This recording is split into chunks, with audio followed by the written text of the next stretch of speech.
L'esclave qui n'est pas capable d'organiser sa propre rébellion ne mérite aucune compassion, aucune sympathie. Il est responsable de son malheur. Et surtout, pour ceux qui croient à l'illusion vendue par les négriers occidentaux d'une liberté africaine, ça veut dire qu'ils ne comprennent rien du monde dans lequel ils vivent. Il faut comprendre que ce système-là vit sur le sang, la chair de l'humanité africaine.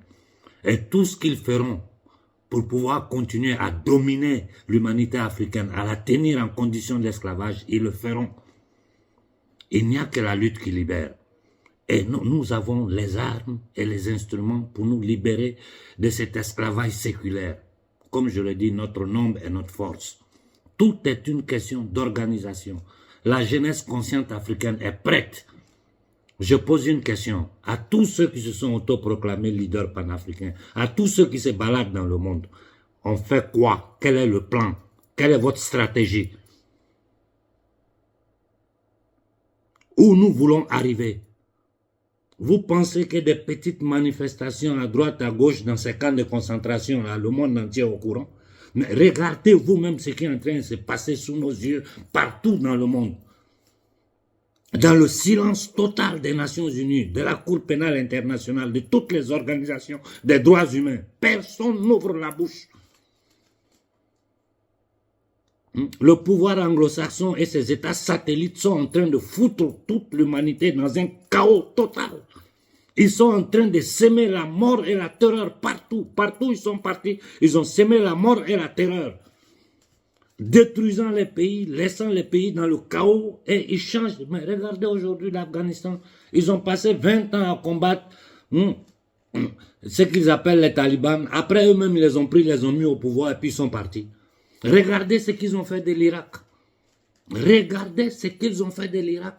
Regardez ce qu'ils ont fait de la Syrie qui est encore aujourd'hui sous bombardement. Je ne parle pas de chez nous en Afrique parce que pour nous, Africains, ils n'ont eu aucune compassion.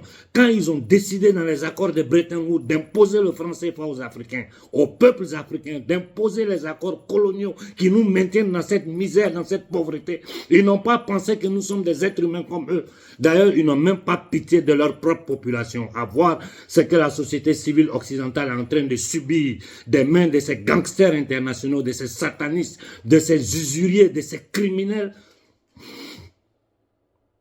Des États comme les États-Unis d'Amérique qui est totalement sous leur contrôle, que le peuple lobotomisé américain, parce que le peuple américain est un peuple lobotomisé, rempli d'hamburgers et de Coca-Cola, qui ne se rendent même pas compte de ce qui se passe dans le monde. Ils sont enfermés dans leurs États, bombardés par la manipulation médiatique, par les pouvoirs qui détiennent tout. Mais c'est pas possible. C'est pas possible. Dites-moi pour quelle raison l'Amérique doit avoir une base militaire en Afrique, si un territoire africain. Dites-moi quelle est la raison. Vous n'allez pas me parler de terrorisme, vu que ce sont eux qui créent le terrorisme. Tout le monde le sait. Ce sont eux qui créent le terrorisme, qui financent le terrorisme pour terroriser nos populations. Seulement, il y a eu 2 jours, il y a eu encore une attaque au Burkina. Qu'est-ce que nous allons faire? Quel est le plan? Nous allons nous asseoir là pour que dans quelques semaines, la CEDEAO se lève encore pour raconter des balivernes. Et puis on va sortir pour commenter, ou bien nous allons faire des petites manifestations, appeler les stars du panafricanisme, aller tirer les photos, faire les trucs. Ça ne sert à rien.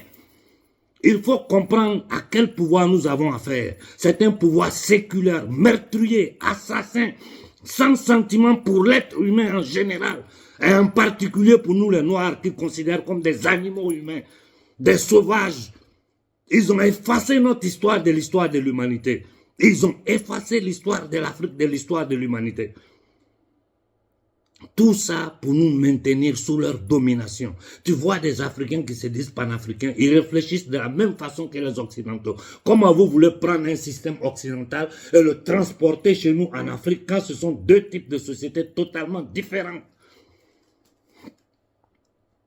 Mais je ne veux pas rentrer dans ce débat, sur ce côté du débat. Je veux rester sur les faits. Je vais rester sur les faits. Et j'ai dit clairement au gouvernement du Niger, si vous n'êtes pas capable, dégagez, parce que sinon vous allez partir avec la honte. Même si les Nigériens se taisent, nous on ne va pas se taire. Tout ce que vous allez faire, qui ira à l'encontre, contre les intérêts du peuple du Niger, nous allons nous lever pour parler. Je n'avais pas l'intention de parler aujourd'hui. J'attendais la fin de semaine parce que je veux vérifier certaines informations. Mais je suis assis là, moi seul, j'ai réfléchi. J'ai dit, mais c'est pas possible. Quel est le plan? Tout ce beau monde qui se balade, qui se dit panafricain, qu'est-ce qu'ils vous disent de concret? Zéro. Il n'y a rien de concret. C'est du blablabla et des slogans. Moi, je dis à la jeunesse africaine, aux jeunes leaders panafricains, d'ailleurs, tout jeune africain doit être un leader de son propre destin, leader de son futur. Vous devez prendre vos responsabilités. Vous devez prendre vos responsabilités. Vous avez la chance d'avoir des grands frères comme nous. Des chances que nous autres, on n'a pas eu. On a eu Sankara, c'est vrai. Mais il a duré combien de temps? Tous nos dévanciers, à l'aube des indépendances, ont été tous assassinés par ce même pouvoir. Et quand je vois le bordel qu'ils sont en train de tenter de foutre au Congo, dans le silence total de toute l'Afrique, j'ai dit, mais c'est pas possible. C'est pas possible. C'est pas possible. Regardez le bordel qu'il y a au Tchad. Ces descendants d'esclaves, de vendeurs d'êtres humains. Talon du Bénin. Talon, sa famille, c'est une famille d'esclavagistes. Ils vendaient nos frères. La famille des Talons, là. Ils vendaient les Noirs aux Occidentaux. Et au Bénin, les familles qui faisaient ça, nous les connaissons toutes ces familles. Il y a certains parmi eux qui disent même qu'ils sont panafricains. Hein? Des familles d'esclavagistes, des Noirs qui vendaient des Noirs. C'est ça qui est Talon. Des maudits comme la famille Eyadema, le fils d'un mercenaire de la Légion étrangère française, qui a tué le rêve du peuple togolais. Après 50 ans, cette même famille est au pouvoir et on nous parle de démocratie, de diplomatie. Mais de quelle démocratie nous parlons? Où est la démocratie? Vous êtes dans une monnaie qui n'est reconnue nulle part dans le monde et pourtant qui est attachée à l'euro. Si tu prends le franc CFA, tu viens en Italie, on ne veut pas. Tu vas en Allemagne, on ne veut pas. En France, même eux-mêmes qui fabriquent les billets, là, ils ne veulent pas. Ça, là, c'est la chaîne au cou. C'est pour maintenir notre peuple en esclavage. C'est l'élite satanique rothschildienne qui gouverne la France. Là. Ce sont eux qui tiennent le peuple noir en esclavage. Avec leurs soldats, les Attali, tout ce bordel qui bavarde en France, ces soi-disant intellectuels français, ou je ne sais quoi. Là. Vous avez vu quelqu'un parmi eux oser toucher ce problème-là? Non, parce qu'ils ont besoin de notre sang pour vivre. Ils ont besoin de notre chair pour manger. J'ai dit, donnez-moi une seule raison pour laquelle un État négrier comme l'Amérique, jusqu'à avant-hier, les Noirs n'avaient pas les droits civiques, a le droit de venir installer une base militaire en Afrique. Dites-moi pour quelle raison. Vous ne pouvez pas dire que c'est le terrorisme, parce que le terrorisme, ça y est, le crée, tout le monde le sait. C'est une occupation militaire pour venir piller nos richesses. Et j'ai dit au gouvernement du Niger, ou bien vous allez vous mettre au travail, ou bien nous allons vous dégager. Moi, je ne tire pas photo à les gens. Je ne tire pas photo à les gens. Je ne me balade pas pour faire du show. J'ai dit les choses claires comme elles sont. Ou bien vous vous mettez au travail pour le peuple du Niger, ou bien vous allez être surpris. Au Mali, on a fait coup d'état dans coup d'état. Au Niger, on peut faire la même chose. Hein. Et j'ai dit à vous, peuple du Niger, vous devez comprendre que ces gens-là sont en train de faire le jeu des trois cartes. Il faut que vous soyez clair comme le Mali est clair. Il faut que vous soyez clair comme le Burkina est clair. Les bases américaines ne doivent pas rester sur le sol africain. Mais comment? On chasse les Français, on laisse les Américains, on a fait quoi? On a fait quoi? On n'a rien fait. Si l'OTAN en Afrique, ça dit que la France est là-bas, ils font quoi en Afrique? Quand ils nous pillent, nous savons tous qu'ils nous pillent. Ils volent nos matières richesses. Ils créent des groupes armés pour semer la terreur sur notre continent. Ils envoyaient tout, ils ont rassemblé tous leurs djihadistes du monde pour aller semer la terreur dans le Sahel. Aujourd'hui, là, les groupes armés, sous le contrôle du criminel agent de la CIA, le génocidaire Kagame, en train de terroriser toute la région des Grands Lacs. Des indignes, des noirs indignes. Moi, souvent, je vous regarde et puis j'ai honte d'être noir. Parce que être aussi indigne comme nous, mais qui comme nous ont eu la chance de voyager dans le monde, quand ils regardent l'Afrique de l'extérieur, tu dis, mais c'est pas possible. Je peux pas accepter que mon peuple soit dans ces conditions pendant que nous sommes les plus riches de la Terre. Nous sommes les plus riches de cette planète-là. Et c'est nous qui sommes les plus misérables. Et les gens continuent à vous tenir des discours mielleux, démocratie. Mais arrêtez de vous foutre de la gueule des gens.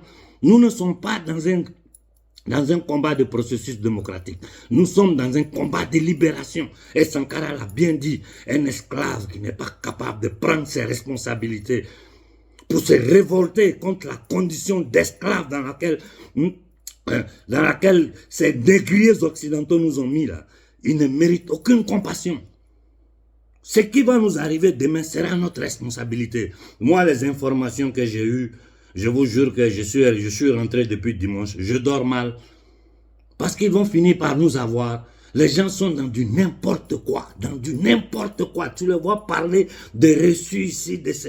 Nous, là, on doit se lever. L'Afrique doit se lever. Et vous, les jeunes panafricains, les jeunes Africains conscients que je vous vois autour de moi, ça me donne une bombe au cœur. Mais il est temps que vous preniez vraiment les choses en main. Je parle des jeunes leaders de mouvements en Afrique. Prenez les choses en main. Ne regardez plus ces stars que le système a créées comme stars panafricains. Ils vous font perdre du temps. Ils ne vous diront jamais la vérité. Ils vont faire que lancer des slogans, prendre des photos, prendre des enveloppes et aller vivre. C'est tout. Ils ne feront rien. Moi, je vous dis, il faut qu'au Mali, au Burkina et au Niger, il y ait une coordination pour que nous puissions nous lever tous ensemble. Une manifestation gigantesque où nous allons mettre sur la table tous les problèmes, tout le fléau qui fait souffrir le peuple noir en Afrique. Les occupations militaires doivent finir sans condition. Aucun occidental a le droit d'installer une base militaire sur notre territoire. Pour venir faire quoi? Pour dire qu'ils vont venir former. Ça fait 100 ans que vous êtes là-bas, vous n'avez formé personne. Pour le terrorisme, c'est faux parce que c'est vous qui créez le terrorisme, tout le monde le sait. Il est temps que nous nous levons, que nous prenions notre destin en main. Moi, je mets toute ma foi, toute ma confiance dans la jeunesse consciente panafricaine qui est en train de travailler. Je suis ce que vous faites dans les groupes. Je vous dis bravo. Continuez. Il faut continuer à tisser les relations. Il faut continuer à tisser les relations entre nous et nous préparer pour une grande sortie. Pour ceux qui regardent la Guinée, j'ai eu quelques informations. J'attends confirmation avant de dire quoi que ce soit. Je ne peux pas vous dire les choses si je ne suis pas sûr. Mais les informations qui m'arrivent ne sont pas très bonnes. En entendant que j'ai le cadre complet de la situation, de ce qui s'est passé, pourquoi ça s'est passé, je préfère ne rien dire là-dessus. À ce minable du Gabon là, tu es une honte, tu fais pitié, tu es un minable, un batracien, un minable, un vaurien, tu es nul, tu es zéro. Je dis la même chose à Nasra, au petit débit. Je ne parle même pas des dinosaures comme Ouattara, qui sont des entités démoniaques, qui attendent seulement leur jour pour aller en enfer. Des batraciens comme Macky Sall, avec tout ce qu'il a fait au Sénégal.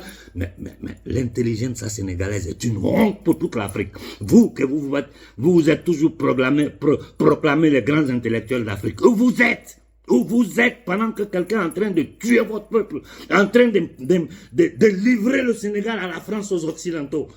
Où vous êtes? Merde. Jeunesse africaine, c'est votre destin qui est en jeu.